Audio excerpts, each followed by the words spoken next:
Hi friends, இன்றைக்கி பீர்க்கங்காய் வச்சு ஒரு லஞ்ச் ரெசிபி பார்க்கலாம் குழந்தைங்களுக்கு. ஓகேவா? ஸோ சாதத்தோடு நீங்கள் தனியாக பருப்பு இந்த மாதிரி பீர்க்கங்காய் வச்சு சேர்த்தும் நீங்கள் போட்டு செய்யலாம்.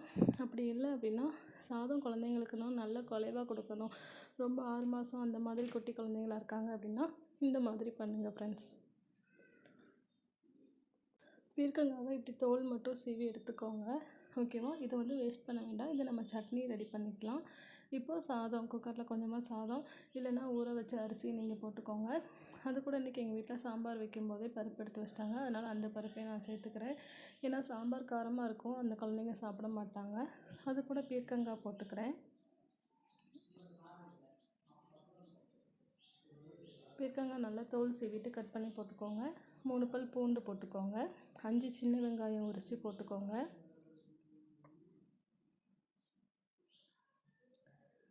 டேஸ்ட்டுக்கு தக்காளி ஆட் பண்ணிக்கோங்க. ஒரு சின்ன தக்காளி போதும். அப்புறம் மஞ்சள் தூள் ஆட் பண்ணிக்கோங்க.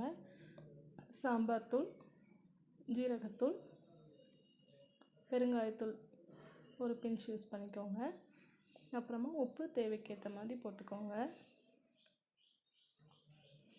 தண்ணி ஊற்றிட்டு நல்லா வேக வச்சுடுங்க. 5 விசில் வரட்டும். தண்ணி மேலே பொங்கி வராமல் இருக்க ஒரு ஸ்பூன் எண்ணெய் ஊற்றிக்கோங்க. ஓகேவா? இப்போ விசில் வரட்டும், 5 விசில் வரட்டும். பீர்க்கங்காய் மாதிரி ஒவ்வொரு காயையும் டெய்லி குழந்தைங்களோட உணவில் கண்டிப்பாக சேர்த்துக்கணும். காய்கறி நம்ம ஸ்கிப் பண்ணக்கூடாது. டெய்லி நம்மளோட உணவில் காய்கறி, பழங்கள், சிறுதானியம், பயிறு வகைகள் எல்லாமே குழந்தைங்களோட உணவில் டெய்லி நம்ம சேர்த்துடணுங்க. அப்புறம் கடைசியாக நீங்கள் கடுகு போட்டு வெங்காயம் பொரித்து தாளித்து ஊற்றிக்கோங்க.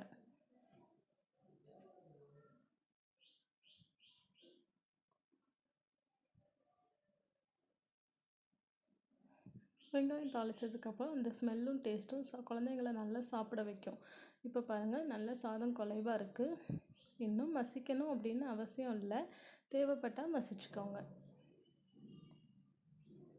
பாருங்கள் ஃப்ரெண்ட்ஸ், இதில் காய்கறியோட டேஸ்ட்டு, தக்காளியோட புளிப்பு டேஸ்ட்டு எல்லாம் சேர்ந்து குழந்தைங்களுக்கு பிடிச்ச பருப்பு எல்லாம் சேர்ந்து அவங்களுக்கு நல்ல ஒரு டேஸ்டியாக ஒரு சாப்பிட்ற ஆர்வத்தை கொடுக்கும். இந்த மாதிரி நீங்கள் கொடுத்தீங்க அப்படின்னா ஒரு நாள் நல்லெண்ணெய், ஒரு நாள் தேங்காய் எண்ணெய், ஒரு நாள் நெய் அந்த மாதிரி நீங்கள் சேர்த்துக்கோங்க. ஓகேங்களா?